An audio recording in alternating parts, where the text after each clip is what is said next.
Bienvenue dans cette nouvelle web découverte avec Wen Baudong. Bonjour Wen. Bonjour Estelle, bonjour tout le monde. Merci de nous rejoindre dans cette nouvelle vidéo avec donc un disciple du taoïsme et praticien en médecine chinoise innovatrice. Tu as d'ailleurs fondé une école à Montréal. On a vu ensemble comment soigner par les herbes. Nous avons vu des points qui sont des interrupteurs sur le corps humain qui permettent de relancer la bonne santé. Et nous avons abordé dans les dernières entrevues l'alchimie taoïste. Aujourd'hui, on va parler d'un nouveau secret puisque tu as pris le parti de révéler des enseignements qui jusque-là, la tradition les avait gardés secrets et ils sont révélés que par une certaine lignée. Et donc nous allons pouvoir bénéficier aujourd'hui d'un nouvel éclairage, notamment sur une méthode appelée les dieux du tonnerre. Voilà, c'est ça. Comment vas-tu? Oui, en fait, la raison pour laquelle, en fait, je fais une comparaison avec la Kabbale et le dieu du tonnerre taoïste. Premièrement, c'est juste pour vous montrer que on a tous on vient de tous la même source. Et puis aussi, peut-être pour les Occidentaux, c'est plus facile de comprendre le taoïsme par la pensée occidentale, au lieu de vous présenter les termes complexes en taoïsme. Donc, c'est pour ça que je fais une comparaison. Et premièrement, je suis encore en fait tellement content de revenir ici, de vous revoir. Et tout d'abord, merci à Estelle de me donner encore une chance de vous rencontrer. Et aussi, je tiens à exprimer ma profonde gratitude envers mes élèves occidentaux pour leur soutien indéfectible envers la lignée taoïste au cours de ces dernières années. Et votre dévouement m'a fait ressentir que je ne suis pas seul. Et votre piété m'a encore plus convaincu que le Tao peut prospérer en Occident. Voilà. Aussi, en fait, les anciens textes chinois racontent que le maître ancestral du taoïsme, Lao Tzu, chevauchait un bœuf en direction de l'ouest pour finalement disparaître sans laisser de traces. Et je me suis souvent dit que peut-être 5000 ans plus tard, si je devais continuer sur le chemin de Lao Tzu, et j'ai imaginé que peut-être son intention était d'apporter le Tao en Occident. Donc, je fais le serment devant Lao Tzu, les esprits saints taoïstes et les ancêtres taoïstes qu'un jour que je ferai connaître le véritable Tao en Occident. Et je tiens à souligner ici qu'il s'agit du véritable Tao et non d'une machine Afrique. Voilà. Donc, ça va être passionnant de poursuivre la voie de l'élixir d'or avec toi. Déjà, c'est déjà exceptionnel que tu parviennes à nous, comment dire, à parler de cet enseignement qui est tellement ésotérique, tellement ancien, millénaire, de pouvoir nous l'expliquer avec des mots le plus simples possible dans une langue qui est en plus même pas ta langue natale. Donc, c'est déjà un bel effort de transmission. En fait, on fait deux traductions. L'ancienne phrase chinoise, et puis je traduis en chinois à la mode, et puis je vais traduire ça en français. Donc c'est ça. Bon, alors, premièrement, je vais vous présenter qu'est-ce que c'est le véritable Tao. Enfin, c'est simple, mais en même temps, c'est difficile. Mais au moins, on devrait théoriquement savoir qu'est-ce que c'est le Tao, puis en faire l'expérience personnelle. Et sur cette base, on peut utiliser le Tao pour élever notre niveau spirituel, pour nous aider nous-mêmes et en même temps aider les autres. Et il s'agit pas de discourir sur des concepts métaphysiques sans rapport avec le Tao, puis de vendre les talismans, d'adopter une apparence respectable en public tout en comportant son argent en privé. Ce n'est pas le vrai sens du véritable Tao, parce que les anciens maîtres taoïstes ont dit que sans comprendre qu'est-ce que c'est le Tao, étudier le Tao, il n'y a aucun sens. Donc, je vais vous présenter ici, théoriquement, qu'est-ce que c'est le Tao. Premièrement, le Tao, dans sa essence, est le principe fondamental qui sous-tend tout l'univers, la source de toute existence. Il est à la fois immanent et transcendant, insaisissable et pourtant présente dans toutes choses. Comprendre le Tao, c'est comprendre l'harmonie et l'équilibre de l'univers. Donc, au moins, on devrait vivre en accord avec cette compréhension. Voilà. Donc, qu'est-ce que c'est le Tao? Le Tao, par nature, le Tao est pur, immuable, éternel et inébranlable. Et il est la source de toutes choses. Deuxièmement, le grand Tao est sans forme, mais il engendre le ciel et la terre. Et troisièmement, le Tao est sans jugement, sans émotion. C'est pour ça qu'il peut faire tourner le soleil et la lune. Quatrièmement, le Tao est sans nom. C'est pour ça qu'il peut nourrir et faire croire toutes choses. Lao Tzu a dit que je ne connais pas son nom. C'est pour ça que je dessine forcément comme le Tao. Voilà. Mais ici, on fait attention que, comme on dit que le Tao, c'est pur, mais ce n'est pas une absence absolue de toute souillure. Et son éternité n'est pas une permanence absolue. Et que son immobilité n'est pas un état de repos absolu. L'absence de forme ne signifie pas qu'il est invisible. Le Tao, c'est comme la surface calme d'un lac. C'est précisément parce que l'eau est calme qu'elle peut refléter le monde entier. C'est parce que l'eau n'a pas de forme qu'elle peut abriter, produire les êtres vivants comme poissons, crevettes et des plantes aquatiques. Et c'est parce que l'eau est impartiale qu'elle peut contient une chaîne alimentaire parfaite, permettant aux êtres vivants de prospérer sans fin. Alors, à quoi faire référence cette eau calme? Elle symbolise notre esprit serein. Seul un esprit serein et calme peut nous aider à trouver l'interface avec le Tao et l'appliquer et à permettre au Tao de nous guider et guider nous-mêmes et guider les autres dans la vie. Donc, vous voyez, dans ce cas-là, le Tao, ce n'est pas comme d'autres spiritualités. Il est au sommet de la montagne, il est au sommet du ciel. Le Tao, c'est comme l'eau.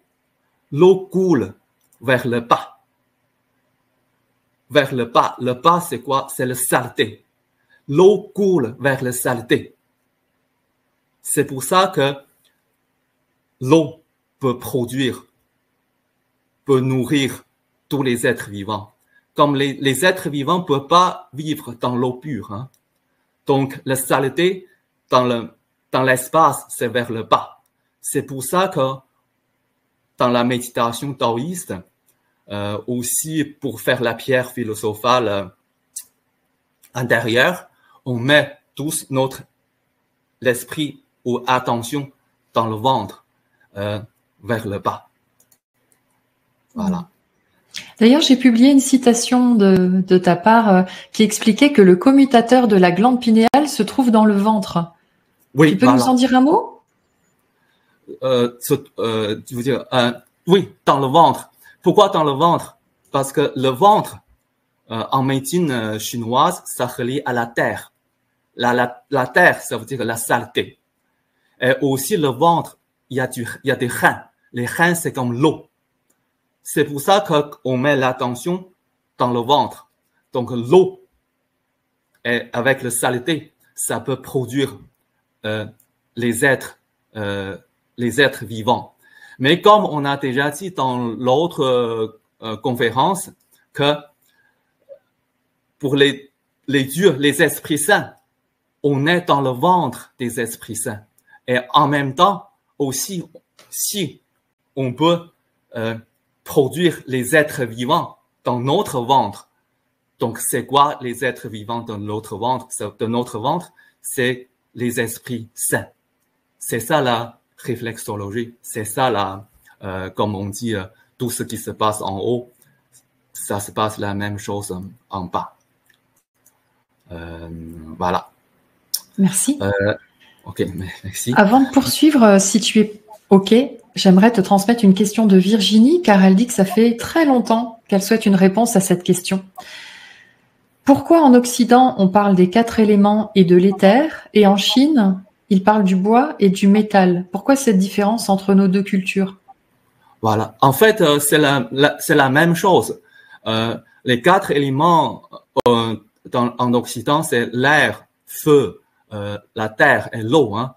Mais la même chose, en chinois, on a 5 éléments. Le feu est en haut, l'eau est en bas, et puis la terre est au milieu.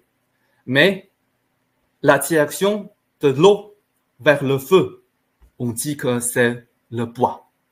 Et la direction du feu vers l'eau, on dit que c'est le métal. Donc, le bois, métal, et puis le bois, métal, ça fait l'air.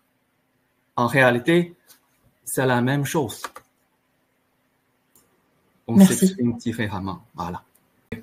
Alors, comment on peut aider nous-mêmes et aider les autres? C'est ça que je vais vous présenter. La méthode du tonnerre, ou bien les dieux du tonnerre. Les dieux du tonnerre, il est considéré comme la méthode suprême dans le taoïsme. Elle s'inscrit à la voie de l'élixir d'or, comme on a déjà dit tantôt, et fusion parfaite des techniques de l'alchimie interne et des talismans externes. C'est-à-dire qu'on doit d'abord activer le Tao dans notre corps, ça veut dire dans notre ventre. Alors, au moins, on devrait être enceinte. Voilà. Et après ça, on peut utiliser le Tao pour s'aider soi-même et aider les autres. Est-ce que tu peux clarifier la notion de talisman, par exemple? Les talismans, je vais vous montrer ça tantôt dans un PDF. C'est comme on écrit des symboles sur le papier jaune. Et des fois, on peut brûler le papier pour faire certaines magies blanches ou faire certaines prières ou bien aider les gens. Je vais vous montrer ça plus tard avec le PDF. Voilà. C'est ça. C'est ça le tonnerre. Mais ici, le tonnerre, en fait, ce n'est pas comme uniquement un phénomène naturel. Il s'agit également comme aussi une métaphore qui représente les ping-pong de l'univers. Pas un seul ping-pong. Les ping-pong infinis et illimités. Donc, on se pose une question. Hein. Comme on a déjà dit, le Tao, il est tranquille, il est calme. Mais le tonnerre, il y a du bruit. C'est grand bruit. C'est quoi le rapport entre le Tao et le tonnerre? Des fois, on se pose ce genre de questions. C'est un peu contradictoire. En fait, le lien entre la méthode du tonnerre et le Tao, c'est que comme le Tao est calme et pur, c'est parce que le yin et le yang sont en équilibre. c'est pour ça qu'on sent rien. C'est pour ça que le Tao est sans forme. En scientifique, on dit que c'est l'équilibre est dynamique. Mais d'une autre façon, pendant l'unification, à un moment donné, tout à coup, il y a une pensée, ou bien la première pensée, ou bien un premier mouvement énergétique surgit dans l'univers. C'est-à-dire que l'équilibre dynamique du yin et du yang commence à se déstabiliser progressivement. Donc, quand c'est rendu à certains niveaux, et puis ça va faire des yin et yang, ça va faire des frictions, des explorations, et puis ça va faire plein d'étincelles. Et chaque étincelle, ça représente le ping-pong. Ça veut dire que ça représente le tonnerre. Donc, il y a beaucoup de étincelles, il y a beaucoup de ping-pong. Donc, il y a beaucoup de l'univers. C'est ça, en réalité, on dit que les dieux de tonnerre. Voilà. Donc, qu'est-ce que ça peut faire? Qu'est-ce que ça peut nous aider, le dieu de tonnerre? Premièrement, la plus importante pour moi, c'est d'élever notre niveau spirituel, transcender la dimension de notre univers actuel et atteindre la libération de la mort et la vie. Et deuxièmement, ça peut aussi améliorer notre santé et celle des autres. Troisièmement, ça peut harmoniser les énergies environnementales, ça veut dire en feng shui. Quatrièmement, ça peut reposer les forces négatives, éviter les malheurs, chasser les mauvais esprits. Et cinquièmement, vraiment là, ça peut modifier les conditions météorologiques pour prévenir les catastrophes naturelles. Tout ça, c'est déjà vérifié et déjà examiné. Hein. Donc, c'est vrai, voilà. Et sixièmement, ça peut guider les âmes et des défunts vers la paix, vers le ciel ou bien vers la réincarnation. Voilà. Donc, tu veux dire qu'une fois qu'on a intégré cette méthode en soi, on peut être passeur d'âme? Oui. Dans un autre langage. Oui, passer les âmes ou passer notre âme aussi. Voilà, vers le ciel. On dit que le 36 ciel. Voilà, le 36e ciel. Voilà. On va parler des détails dans la classe. Ça fait haut. Voilà. Donc, voilà. Comme je pense que les membres ici de Suneva, presque tout le monde connaissent la Kabbale. Hein. Donc, la même chose, comme la Kabbale a plusieurs écoles. Aussi, le dieu de tonnerre aussi a également plusieurs écoles. Mais principalement, on a 3 grandes écoles. L'école de Zhengyi, l'école de Qingwei et l'école de Shenxiao. Voilà. Et puis, dans notre formation, je vais tous vous présenter les techniques des 3 écoles. Voilà. Alors, parle-nous justement, parce que tu fais référence à une formation, ce dont tu nous parles ici, tu l'enseignes dans une formation en ligne? Oui, la formation en ligne, ouais, les dieux de tonnerre. Voilà. Donc, je vais vous enseigner les méthodes, les techniques des 3 écoles. Voilà. Donc, c'est l'origine et c'est complet. D'accord. Je viens de mettre le site écolemtci.com. Je rappelle que Wenbo Dong est à Montréal. Ouais, merci. Mais il donne des cours à distance. Voilà. Voilà. Donc, les 3 écoles remontent a au moins 1000 ans. Mais dans les archives taoïstes, elles sont encore plus anciennes. Dans notre cours, comme on dit, on va étudier les 3 écoles, mais on se concentre principalement sur l'école de Qingwei. Pourquoi? Parce que selon les archives taoïstes, l'école Qingwei est l'origine de la méthode du tonnerre taoïste. Et les autres écoles en sont des évolutions. Voilà. Donc, l'objectif de l'école de Qingwei, c'est de cultiver. En chinois, on dit neidan à l'intérieur. En français, on dit la pierre philosophale.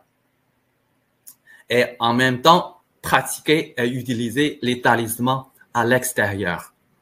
Cependant, comme j'ai déjà dit ça dans l'autre conférence, comme on a 4 niveaux de pureté de la pierre philosophale. Voilà. Et ce pierre philosophale, c'est plutôt représente un état spirituel intérieur. Donc, notre état spirituel intérieur est également divisé en 4 niveaux. Ça veut dire 4 sagesses que je vais vous présenter ça tantôt aussi. Voilà. Donc, 4 l'utilisation de la conscience sont des niveaux de conscience, on a vu dans la précédente vidéo, que vous pouvez retrouver sur YouTube d'ailleurs. Voilà, c'est ça. Sur mon blog et sur YouTube.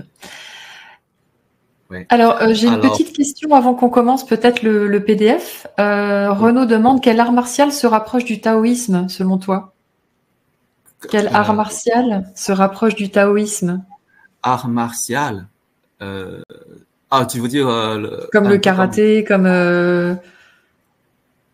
art martial. Comme le kung-fu, comme... oui, kung-fu, ok. Oui, oui, en fait, c'est une question complexe. Généralement, on fait le tai chi. On fait le tai chi chuan. Aussi, pour le tai chi chuan, il y a aussi plusieurs niveaux et plusieurs écoles, comme le tai chi chuan de Wudang, tai chi chuan de Chen, tai chi chuan de Yang. Voilà. Et généralement, le tai chi chuan, c'est pas comme un exercice physique. C'est plutôt d'utiliser notre pierre philosophale intérieure qui va activer, qui va déclencher le mouvement corporel, faire un équilibre avec l'intérieur du corps et l'extérieur dans la nature. Ouais, merci. Alors, c'est ça. Donc, pour l'école de Qingwei, si notre intérieur, en fait, notre intérieur est l'univers entier. Si on peut changer l'univers, extérieur en modifiant notre univers intérieur. Par exemple, le taoïsme considère que le haut, c'est le yang et le bas, c'est le yin. Quand on se concentre vers notre esprit dans notre ventre, ça va représenter, ça représente comme l'harmonie du yin et du yang en nous, semblable à l'état de l'univers aussi, comme j'ai dit tantôt. Et à ce moment-là, l'éveil d'une pensée en nous, comme la première pensée de l'univers, comme notre pensée nous-mêmes, ça se passe, ça peut construire les étoiles dans notre univers intérieur. Et puis les étoiles, avec le temps, ça va se former progressivement. Et en même temps, l'énergie du tonnerre en nous va se développer également. Donc, dans ce sens-là, on peut utiliser les techniques du tonnerre taoïste. Voilà. Mais notre formation, ce n'est pas comme d'autres formations, on étudie pendant 3-4 jours et après, ça y est, je deviens professionnel. Ça, c'est un travail de toute la vie, jusqu'à la fin. Donc, c'est un peu sérieux. Bon, c'est ça la petite présentation. Et puis maintenant, alors Estelle, pourrais-tu juste partager le PDF? Je vais vous voilà, parler de la cabale de l'alchimie taoïste. Voilà. Ça, c'est le Tao. Ah. Les significations. Bon. La cabale est l'alchimie taoïste. Comme les Occidentaux, vous connaissez déjà hein, le Zohar. Hein. Mais aussi, on a classique des dieux du tonnerre qui peut dévoiler les origines de l'univers à travers les métaphores ainsi que la méthode de cultivation pour l'unition entre le ciel et l'homme. Voilà.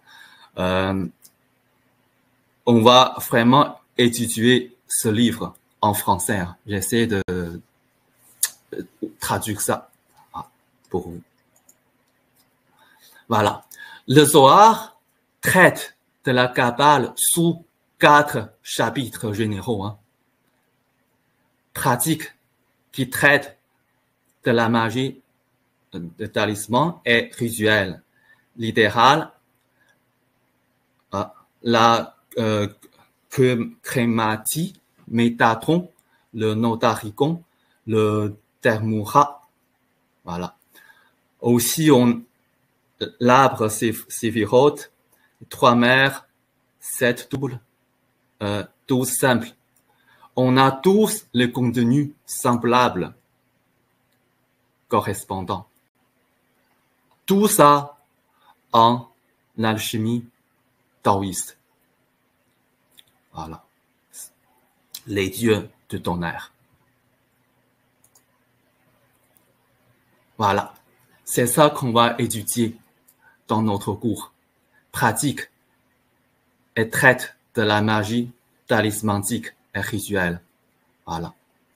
Généralement, on écrit sur le papier jaune avec soit avec l'encre chinoise, soit avec les cinabres. Alors, il y a beaucoup de techniques là-dessus. C'est ça qu'on va étudier. Voilà.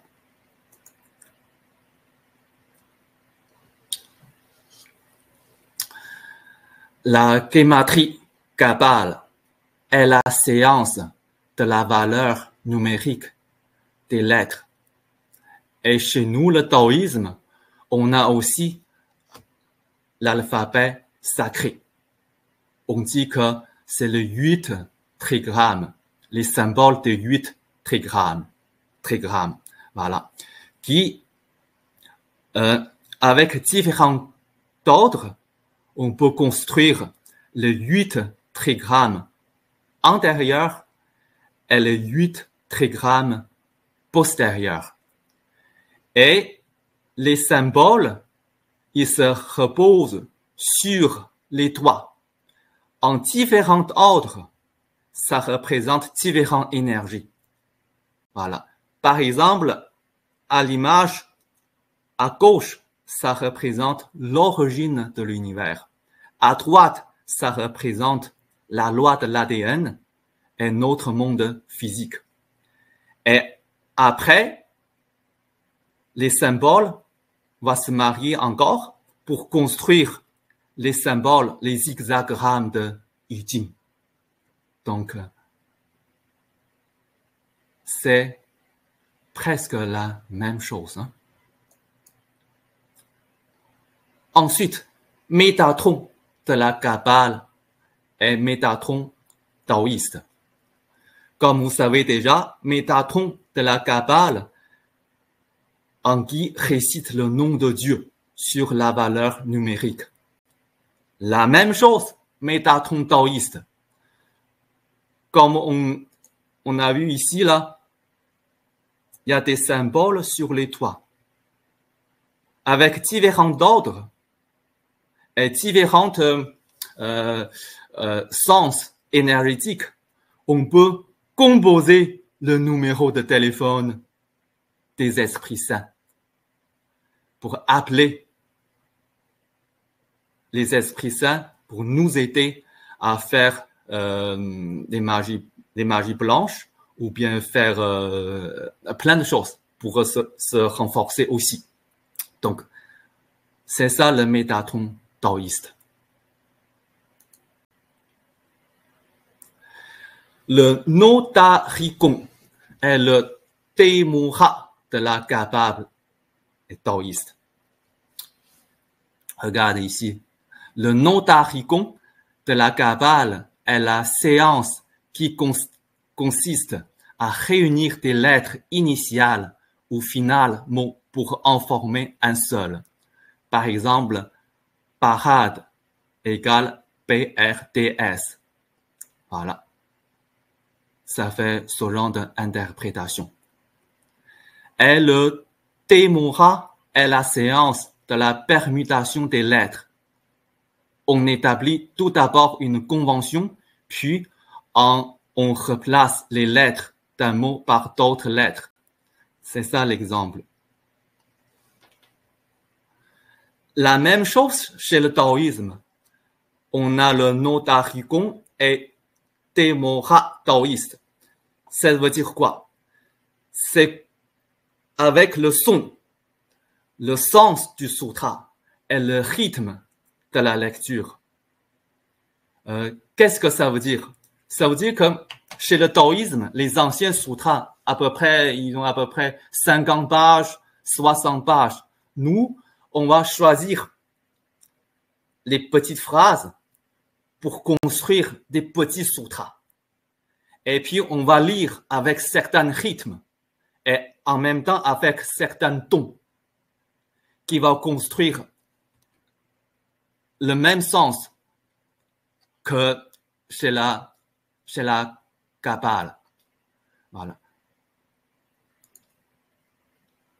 Non écrit et non écrit taoïste, on a tout ça. Alors, je vais vous présenter qu'est-ce que c'est non écrit tantôt. Voilà, très intéressant. L'arbre Sifirot de la Kabbale. Voilà. On a la même chose chez le taoïsme. Regarde.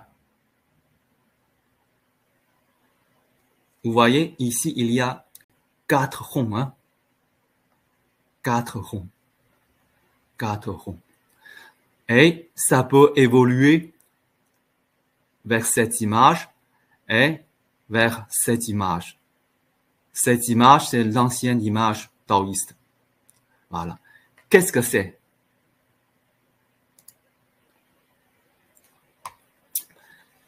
L'arbre Sefirot taoïste.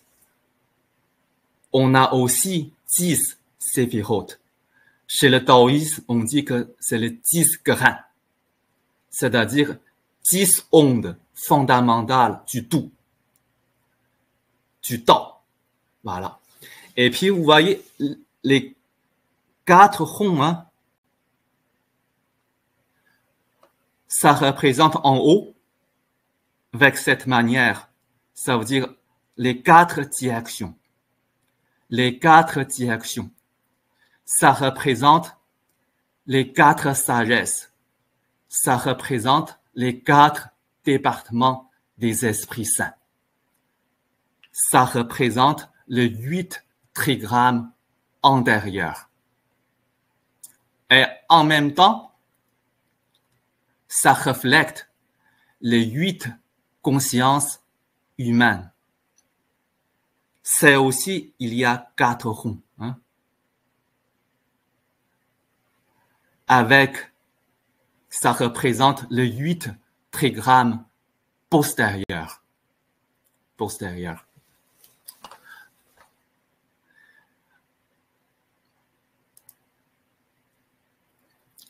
Sur l'arbre Sefirot de la Kabbale, on a 22 chemins. Mais ici, chez le taoïsme, on a en haut, ça veut dire on a 42 chemins des esprits saints. Mais en bas, on a 100 chemins humains. Qu'est-ce que c'est? ça veut dire que les 42 chemins, c'est comme les 42 sous-sagesses des 4 sagesses. Et puis les 8 consciences humaines, ça peut produire les 100 sous-consciences humaines. Vous voyez, c'est compliqué, hein? Donc, regardez ici, c'est comme le ciel, hein? Le palais au ciel ou bien le paradis. En dessous, c'est notre planète catastrophique. Mais chez nous, dans la philosophie taoïste, en haut et en bas, c'est la même chose. Tout est construit par les 10 grains ou 10 séphirotes. Mais quand on voit différemment, en fait, c'est la même chose, mais quand on voit différemment, en haut, ça devient les sagesses. C'est la conscience qui diffère. Voilà, c'est ça. Et en bas, on voit les consciences humaines. Comme tout le monde sait, hein, tout ce qui se passe en haut, ça se passe la même chose en bas. Mais ce n'est pas si simple que ça. Vous voyez, en haut, ça représente les 8 trigrammes antérieurs. Vous voyez, l'ordre de 8 trigrammes antérieurs est tellement différent que l'ordre de 8 trigrammes postérieurs. Pourquoi? Personne ne le sait. Voilà. Mais dans notre cours, on va essayer de trouver c'est quoi la logique entre le haut et le bas pour trouver le bon chemin, pour transmettre notre 8 consciences et les 100 petites consciences en 4 sagesses et 42 sous-sagesses. Mais ici, c'est non dit, hein, c'est non écrit au public, comme la même chose comme la Kabbale. Donc, je vais vous parler de ça dans le cours, si ça vous intéresse. Voilà. La relation entre la Kabbale et le temps. Vous voyez ici les 10 séphirotes. Voilà. 3 triangles. Et puis après, vous voyez ici, c'est comme éclair, hein? Éclair. Éclair. Mais c'est écrit, Dieu crée le monde pendant 7 jours. Hein? Dieu utilise 7 jours pour créer le monde. La même chose chez le taoïsme. Regarde. Ici, ça s'appelle retrou. Ça représente les 10 grains taoïstes. Vous voyez ici, dans le retrou, en bas, vous voyez, il y a un rond blanc et 6 ronds noirs, 6 points noirs. C'est exactement la même chose que ça. Éclair. Regarde, Dieu utilise 7 jours pour créer le monde et Dieu travaille pendant 6 jours et 1 jour de repos. Vous voyez? Comme ici, c'est comme éclair. Chez le taoïsme, on dit c'est le Dieu de tonnerre. Voilà. C'est le rapport avec la foudre du cœur, on y vient? Voilà, foudre du cœur. Foudre du cœur. Voilà. Dieu de tonnerre, foudre du cœur. Toujours à l'intérieur du corps. Voilà. Regarde. Après, chez la Kabbale, écrit comme quoi planète est signe du zodiaque. 7 mères, 3 mères, 7 doubles et 12 simples. La même chose chez le taoïsme. Vous voyez, dans l'univers, on a une mère, une mère, une mère. trois mères. Cette double, c'est quoi? Chez les taoïsmes, on dit c'est la grande ours et petit ours. On dit que c'est cette double. Voilà. Elle est tous simple. Si vous connaissez déjà chez le taoïsme, c'est comme quoi? C'est comme les 12 éléments terrestres. C'est la même chose. C'est la même chose.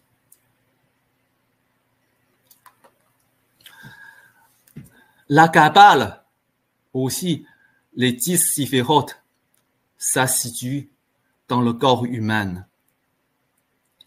La même chose chez le taoïsme. Ici, on a 3 mères. Et puis, si l'énergie tourne comme ça, c'est la grande ours. Si l'horaire, en horaire, petit ours. Elle est 12 simple. C'est exactement la même chose que les méridiens du corps. Voilà. Donc, tout est la même chose. Voilà, Estelle, tu peux enlever le PDF. Merci. Ça me faisait penser à la respiration de l'immortalité, le dernier schéma. Oui, c'est ça. C'est de ça dont il s'agit. Ce sont des équivalents. Oui. Bien, merci pour cette belle présentation. Alors, vous qui nous regardez en direct, si vous avez des questions, bien que ce soit assez vaste, assez dense, c'est le moment de les poser. Oui, tu voulais dire quelque chose, Wen? En fait, pour pratiquer le Dieu de tonnerre, comment on pourrait dire? C'est comme on est lié aux anciennes énergies, aux anciennes. Donc, il faut, en fait, peut-être pour l'esprit occidental, ça a l'air un peu bizarre pour certains gestes. Donc, par exemple, on doit aussi écrire quelque chose et puis brûler et puis mettre ça dans l'eau et puis on va boire l'eau. Dans ce sens-là, on peut faire une connexion vers le ciel. Voilà. Et généralement, en fait, quand tantôt on a déjà dit, hein, on peut changer les météos. Et puis, moi, j'ai déjà essayé. Est-ce que ça marche? Oui, ça marche. Mais si on veut montrer ça aux autres, que moi, je suis merveilleux, moi, je suis puissant, dans ce sens-là, ça ne marche pas. Dans quel sens ça peut marcher? Ça veut dire que dans sécheresse, avec la sécheresse, ça fait longtemps qu'il pleut pas. Donc, dans ce cas-là, on va aider les autres. On peut se connecter vers cette énergie. Seulement dans ce cas-là. Sinon, ça fait quoi? Ça fait seulement nuageux un peu, mais il n'y a pas de pluie. Voilà. Donc, toutes les techniques du tonnerre, tout est déjà vérifié, est déjà examiné. Donc, ce qu'on vient de voir aujourd'hui, ça prend place dans toute cette... c'est l'équivalent de la voie royale, cette alchimie interne. Oui, l'alchimie interne. Tu vois, comme les gens général, après la naissance, on marche sur le chemin juste vers la mort. C'est quoi? C'est l'énergie de l'univers qui contrôle notre chemin. Mais chez le taoïsme, on va faire l'envers. On va contrôler l'énergie de l'univers. Par quoi? Par travailler, par faire la pierre philosophale interne. C'est-à-dire, on va tourner la grande ours d'une autre façon dans le corps, et puis en même temps, ça va influencer C'est-à-dire que c'est en créant l'unité, en Voilà. augmentant ta conscience, enfin je simplifie, hein. Tu vas recréer l'unité avec l'extérieur, entre l'intérieur et l'extérieur, et du coup, la communication passe. Donc, on Oui. a la conscience en même temps de pas simplement s'amuser à faire la pluie et le beau temps, mais vraiment, on a le niveau de conscience qui fait que il ne s'agit plus d'aller chercher des pouvoirs ou pour la distraction. C'est une voie d'éveil, en fait. Oui, voilà. Tu vois, l'horloge dans notre planète, c'est toujours horaire. Hein. Ça veut dire vers la mort, hein, jusqu'à un jour. Mais ici, on va faire quoi? On travaille à l'intérieur et puis faire l'horloge tourner anti-horairement. Et puis, ça, si ça tourne anti-horairement à l'intérieur, l'univers va tourner aussi anti-horairement. C'est pour ça qu'on peut, on peut vivre en permanence. La régénération jusqu'à l'immortalité, comme on appelle. Alors Virginie nous dit, c'est trop drôle, j'ai découvert le ciel antérieur et le ciel postérieur, et je me demandais le rapport avec les mots du corps entre le côté droit et côté gauche de l'humain. Ce sont les méridiens qui déterminent le côté yin ou yang. Côté gauche. En fait, vous voyez, si vous connaissez un peu de base de la médecine chinoise, on a le méridien du vaisseau et le méridien du gouverneur. Mais généralement, l'énergie, si on ne pratique pas, l'énergie va couler comment? Du haut vers le bas. Et puis après ça, les 12 méridiens, c'est comme les branches de méridiens du yin et du yang, ou bien du gouverneur et du vaisseau et du gouverneur. Ça passe partout dans le corps. Et c'est quoi? Ce sont les méridiens qui terminent le côté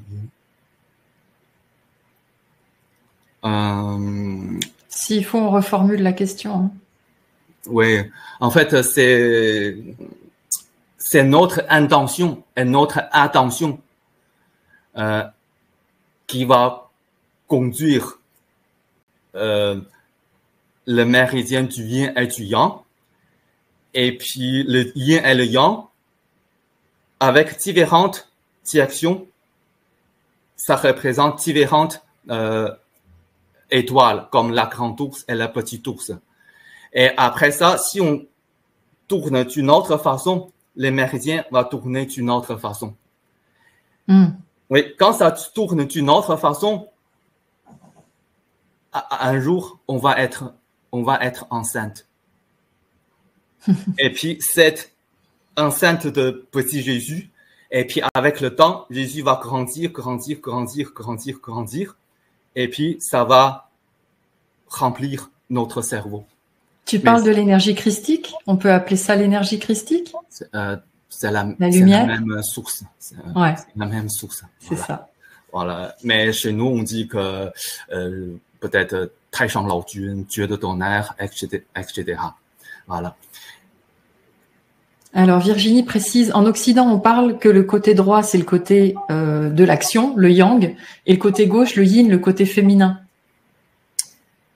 Ah, en fait, oui, c'est ça, le côté yin et le côté yang.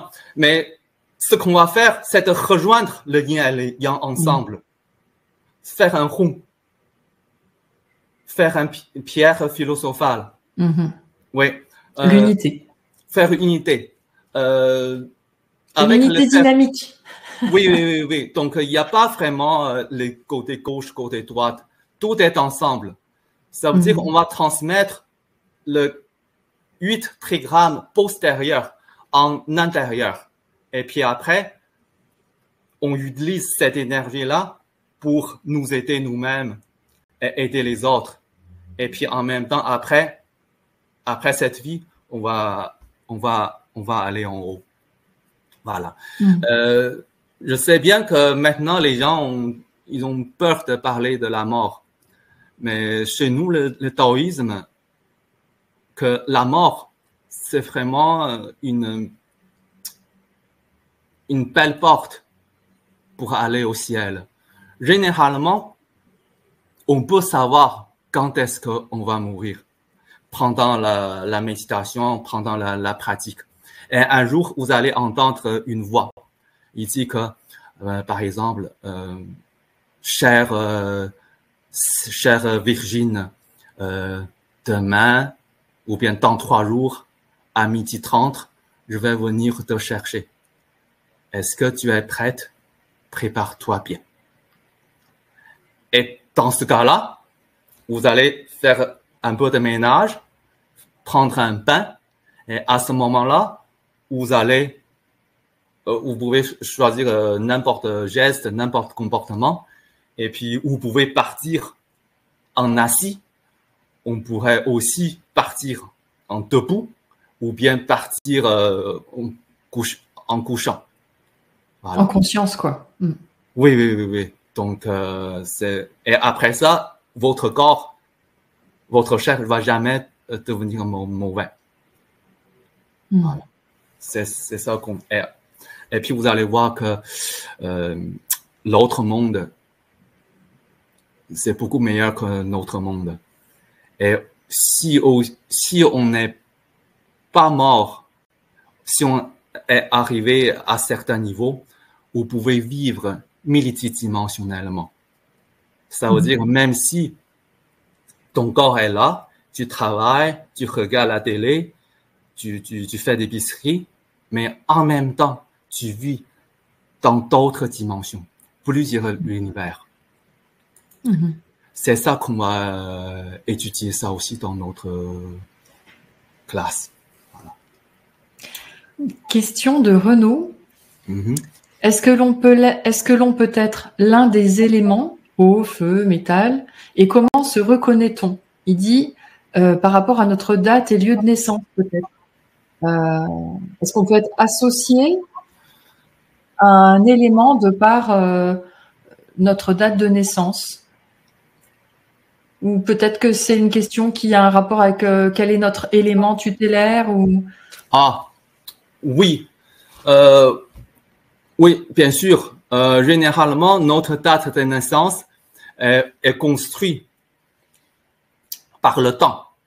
La différence entre le temps chinois et le temps occidental, c'est que pour nous, les Chinois, le temps, il y a 10 éléments célestes et 12 éléments terrestres, comme on a dit tantôt. Donc, le temps en haut qui va descendre vers le bas, et le temps du bas va monter vers le haut, et puis ça va rejoindre notre corps, ça veut dire l'ADN. Et puis, le temps, c'est comme quoi on peut aussi exprimer avec les 5 éléments, avec les 8 trigrammes. Donc, on va étudier c'est quoi l'énergie. Et puis, on peut étudier aussi c'est quoi la destinée de notre vie. Je ne sais pas si vous avez bien compris. Oui, merci. Alors, notre rencontre touche à sa fin. Est-ce que tu souhaites nous donner plus d'informations sur cette formation, Wen, si vous qui nous suivez, le programme vous intéresse? Alors, est-ce qu'il y a un prérequis? Et combien de temps ça prend? Parce que c'est une démarche presque d'une vie, l'alchimie. Donc, oui. Peut-être plus d'informations pratiques pour les personnes intéressées qui nous regardent. Oui. Pour prérequis, il faut acheter des outils comme le pinceau, le cinabre, l'encre noire, et puis les papiers jaunes, puis tout ça. Et puis la durée du cours, je ne sais pas, c'est la première fois que je donne ce cours. C'est peut-être environ entre 30 heures et 40 heures. Et puis, je vous dis que notre cours est tellement intense. Il n'y a pas de blablabla. Si je fais des blablabla, ça peut durer 70 heures. Voilà. Et puis, il faut étudier un peu chinois pour prononcer, pour intégrer l'énergie des l'ancienne énergie taoïste. Voilà. C'est ça un peu pour difficile. Que la vibration corresponde. Voilà, c'est un peu difficile pour vous. Mais ne vous inquiétez pas, je vais tout traduire, je vais tout vous présenter précisément. Voilà, pas de problème. Et ce qui est appréciable dans ta manière de transmettre, c'est que tu prends le temps nécessaire. Il n'y a pas de cadre limité, puisque le but, c'est vraiment cette transmission. On n'est pas en train de regarder la montre, quoi. Ouais, en fait, c'est ça. Je pense que le mouvement, il tourne l'Orient vers l'Occident, et puis ça tourne comme ça. Je pense que c'est le moment de bouger vers l'Occident. Voilà. Merci beaucoup, c'était passionnant. J'espère que ça vous a plu. Alors, le site internet, c'est donc écolemtci.com. Voilà, Claire nous dit, ah oui, ce n'est pas du blabla, c'est captivant, mais dense. Oui. Donc, c'est ça. Dans notre cours, il n'y a pas de psychologie psychologie occidentale, comment faire une bonne relation avec les autres, comment s'entendre bien avec les membres de la famille. C'est toujours le taoïsme. C'est très intense. Attention. Voilà. Tout commence à l'intérieur, hein. Donc après, il faut déjà faire le bébé, le petit Jésus. Après, le reste suit. Dana te dit merci, super à vous deux. Je témoigne de la pertinence et de l'intensité des cours de Wen. Merci. Céline, elle trouve que c'était très passionnant. Sonia te remercie beaucoup, très intéressant. Vanessa te remercie également. Voilà, donc beaucoup de merci de votre intérêt pour ce sujet. De mon côté, je vous retrouve le 1er avril où je vous propose un événement original. Ça s'appelle Leur destin a changé le nôtre et le principe, c'est que Patrick Gianni, qui est astrologue et spiritualiste, étudie la carte du ciel avec nous, d'un thème astral, donc d'une personnalité qui a changé le monde, qui nous a impactés. En l'occurrence, nous allons commencer le 1er avril avec Michael Jackson. Donc, nous irons voir son chemin d'âme, qui est-il vraiment? Donc, on va vraiment déconstruire l'image des médias, puisqu'il y a eu quand même beaucoup d'informations transmises et chacun pourra se faire sa propre vérité, en compagnie également de Nano Medium, qui depuis quelques années est en contact de temps en temps avec l'âme de Michael Jackson et lui a transmis plusieurs messages. C'est pour ça que je l'ai invité, pour qu'on puisse réunir à la fois l'étude du thème astrologique et la médiumnité, pour se mettre en contact avec cette personnalité qui a changé le monde et bien revoir les choses sous un nouvel œil. Donc ça, c'est le 1er avril. Les inscriptions sont ouvertes sur le site suneva.ca et nous offrons 5 cadeaux par concours aux inscrits. Donc toutes les modalités sont sur mon site. Et puis on se retrouvera également le 23 avril pour l'œil céleste, un webinaire aussi dédié à l'astrologie, pour savoir au niveau de l'astrologie mondiale et les influences énergétiques, qu'est-ce qui va se passer fin avril. Voilà, c'est un printemps dynamique pour l'évolution planétaire. Voilà mon petit mot de la fin, Wen. Je suis ravie d'avoir eu ce nouveau chapitre avec toi et vous tous qui suivez nos épisodes sur l'alchimie taoïste avec Wen. Voilà. Merci à tous. Alors, je vous souhaite une belle pleine lune. Est-ce qu'il y a des conseils par rapport au taoïsme ou la médecine chinoise que tu pourrais nous dire avant qu'on se quitte par rapport à cette pleine lune ou l'éclipse? Il y a quelque chose qui te vient comme ça spontanément? Pleine de lune. Généralement, c'est la pleine lune. La lune, ça représente à quelque part dans le corps. Ça représente comme quoi. C'est comme, on dit que c'est comme l'énergie de l'eau, la lune.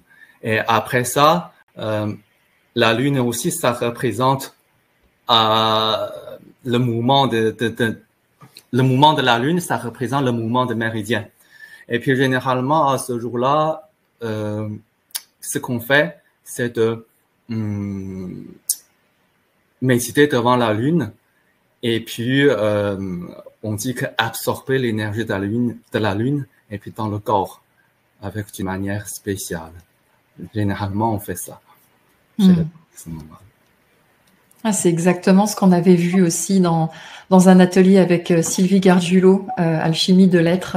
Ça, on peut prendre des bains de lune. Hein, c'est pas dangereux. Voilà. Oh non, pas du tout.